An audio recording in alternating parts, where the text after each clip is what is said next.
Сәлем, достар. Бүгін біз 2015 жылы жарыққа шыққан Вернуть отправителю атты американдық психологиялық триллердің сюжетін талдаймыз. Миранда Уэллс шағын қалада тұрып медбике болып жұмыс істейтін қыз. Ол науқастар мен олардың келушілеріне өте мейірімді, әріптестеріне жылы шырай танытып, хирургиялық бөлімге ауысуды армандайды. Тазалыққа қатты мән беретін ол бөтен заттарға қол тигізуден қорқады және әдеттегі жайлылық аймағынан шығуға тура келгенде қатты мазасызданады. Әкесіне қонаққа барған кезінде Мирандаға ауласына кірген ит шабуыл жасайды. Митчелл ашуланбауын өтініп, иттің тәрбиеленіп дос болуға болатынын айтады. Кафеде Миранда әкесіне жаңа үй сатып алып, жаңа өмір бастағысы келетінін айтады. Митчелл оның идеясын қолдайды, бірақ құрылыс материалдармен айналысатындықтан жөндеу жұмыстарының сапасын өзі тексергісі келеді. Әжетханаға шығып кеткен Миранда залдан шу естіп қайтып келгенде тұншығып жатқан ер адамды көреді. Қапы қалмай, қыз өзінің керемет хирургиялық дағдысын көрсетіп, бірден трахеостомия жасайды. Бұл қонақтардың таңданысын тудырып, олар қол шапалақтайды. Ер адамның өмірін сақтап қалған Миранда көпшіліктің ықыласына бөленеді. Келесі күні Миранда жаңа үйді қарап, жақын арада мүлікті сатып, сол жаққа көшуді жоспарлап жүреді.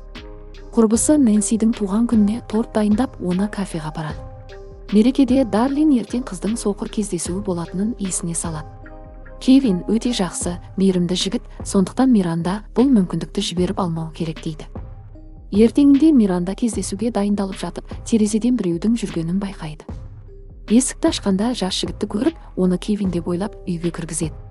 Ол көптен күткен сәлемдемені ашып, бөтен адамның барын ұмытып кетеді.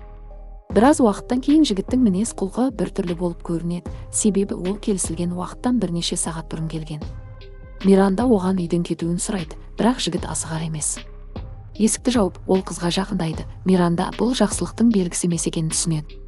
Бір сәтте жігіт қызға шабуыл жасайды. Миранда қарсылық көрсеткенімен күші жетпейді. Жігіт оны зорлап қашып кетеді. Бірнеше уақыттан кейін үйге шынайы Кевин келеді. Ашық тұрған есікті көріп, ішке кіргенде асханада жараланған және жәбірленген Миранданы көреді. Ол дереу полиция мен жедел жәрдем шақырады. Ауруханада барлығы қыздың жағдайына қатты алаңдап, қылмыскерді мүмкіндігінше тезірек ұстауға тырысады. Миранда жігітті бұрын көргенін есіне алып, полицияға көмектеседі. Қылмыскер бірнеше күн бұрын тұншыққан ер адамның өмірін сақтаған кафе қызметкері Уильям Фин болып шығады. Бірнеше күннен кейін Митчелл қызына үйді дайындау үшін оқиға болған жерді реттеуге келеді. Жақында болған трагедияны бастан өткерген Миранда адамдардан оқшауланып, төсектен шықпайды. Біраз уақыттан кейін ол риэлтормен кездесіп, қылмыс болған үйді ешкім сатып алғысы келмейтінін біледі. Үйді жаңартып, оқиға ұмытылғанша бірнеше ай күту керектігін түсінеді. Кеңесті ескере отырып, Миранда гүл отырғызумен айналысады, бірақ бұл оның алғашқы тәжірибесі болғандықтан нәтижесі көңіл көншітпейді. Ол біртіндеп қалыпты өмірге оралып, жұмысқа шығады, бірақ қолының дірілін байқайды.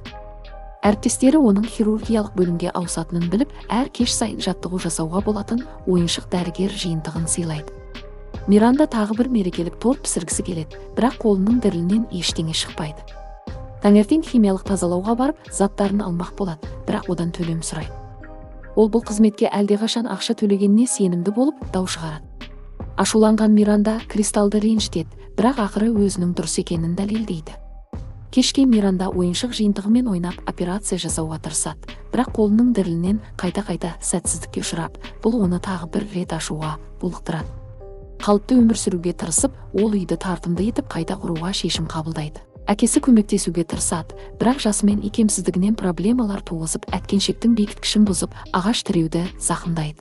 Миранда осы уақытта Уильямға хат жазумен айналысады, бірақ әр жолы хат қайтару мекенжайына деген белгімен қайта оралады. Келесі конвертті алып, ол жауап күтпесе де, сен жеңдің деген жазуды көреді. Келесі күні Миранда түрмеге барып, Уильяммен кездеседі. Үйді сата алмай жүргенін естіген Уильям жасаған іс үшін кешірім сұрайды. Бірнеше күннен кейін ол қайтадан жігітті көріп, онымен флирт жасай бастайды. Оның қызығушылықтары, балалық шағы және жеке өмірі туралы білуге тырысады. Бұл уақытта Митчеллдің иті улануға ұшырап, Миранда оның өмірін сақтап қалады. Бенниді тамақтандыра жүріп, қыз итпен дос болады. Біраз уақыттан кейін ит қайтыс болады. Митчелл бұл жағдайда ауыр қабылдап, итті аулада жерлеуді сұрайды. Уильяммен байланысын жалғастырған Миранда оны жиі көруге барады. Жігіттің кездесуге келмей қалғаны оны қатты ренжітеді. Келесі кездесуде Уильям шартты түрде мерзімінен бұрын босатуға үміттенетінін айтады. Ол өзін ұруға жол беріп қарсыласпайтынын түсіндіреді. Бірнеше уақыттан кейін ол жақында босап шығатынын айтып, қарым-қатынасты жалғастыруға үміттенетінін жеткізеді. Уильям өзінің қателігін түсініп, бәрін түзегісі келеді, өйткені Миранда керемет жан және сүйкімді қыз. Бостандыққа шығуына аз уақыт қалғанда, ол камералас Рэндидің ісіне араласқаны үшін оны жазалап, үстемдігін көрсетеді. Босатылғаннан кейін Уильям Мирандаға гүлдер жіберіп кездесуге шақырады. Қыз оның өтінішін қабыл алып, оны көруге келіседі. Миранда оны үйге кіргізбейді, бірақ кіреберісті жөндеуге рұқсат беріп, үйдің көрінісін өзгертуге мүмкіндік береді. Төбедегі тесікке назар аударған жігіт оны жөндеп, бояу сатып алу үшін дүкенге барады. Магазин иесі Митчелл Уильямның бостандықта екенін көріп, бұл туралы Мирандаға айтқысы келеді. Қарт Уильямның жөндеу жұмыстарына арналған бояу сатып алып жатқанын көріп, қызының сол жігітпен араласатынын түсінеді. Үйге келіп, ол Мирандаға наразылығын білдіреді. Келесі күні таңертең Уильям қайтадан Мирандаға келеді, веранданы жөндеу жұмысын жалғастыру үшін. Бір сәтте қыз оған лимонад ұсынып шаршағанын байқап, кішіпейілділік танытады. Біраз уақыттан кейін Уильям ішінің ауырғанын сезіп, дәретханаға сұранады. Үйге кіре сала, есінен танып қалады. Есін жиғанда ол не болғанын түсінбейді. Сөйтсе, Миранда лимонадқа антифриз қосып, оны улаған екен. Бұған дейін ол дәл осындай әдіспен әкесінің итінен де құтылған. Әдіс тексерілген. Оның үстіне, жасөспірім кезінде Миранда өз анасынан да арылудан тайынбаған, өйткені анасы оған көңіл бөлмей, әкесіне дұрыс қарамаған. Миранда Уильямды өзіне жасаған үшін кешірмеген және оның өзгеретініне сенбеген. Жігіт өзін төсекте байланған күйде тауып, Миранданың еш жақсылық ойламайтынын түсінеді. Қыз оның жанына хирургиялық құралдар салынған арбаны алып келгенде, Уильям қайтадан есінен танып қалады. Есін жиғанда, ол Миранданың сабырлы түрде аэрохоккей ойнап отырғанын көреді. Есіктің қоңырауы шырылдаған кезде, Миранда жігіттің аузын жабады да, балғасын алып, жоғары қабатқа көтеріледі. Бұл тек курьер болып шықты, ол қызға жаңа партия қаламдар әкелген екен. Төменге оралған соң, Миранда Уильямды қорқытып, оның қолын кесіп тастағанына сендіреді. Жігіт фальшивкадан жасалған қолды көріп шошиды. Миранда оған маңызды нәрсе тек бір нәрсе екенін біле отырып, оның сөмкесін тексереді және ішінен презервативтер табады. Уильям өзінің сезімдерін мойындаса да, Миранда оны тыныштандырады, өйткені енді оның мұндай заттарға қажеттілігі жоқ екенін айтады. Одеялды ашып, қыз Уильямға денесінің өзгерген бөлігін көрсетеді. Миранда оны кешірмеген еді. Ол оны кастрациялап, өзін қорлаған үшін кек алды.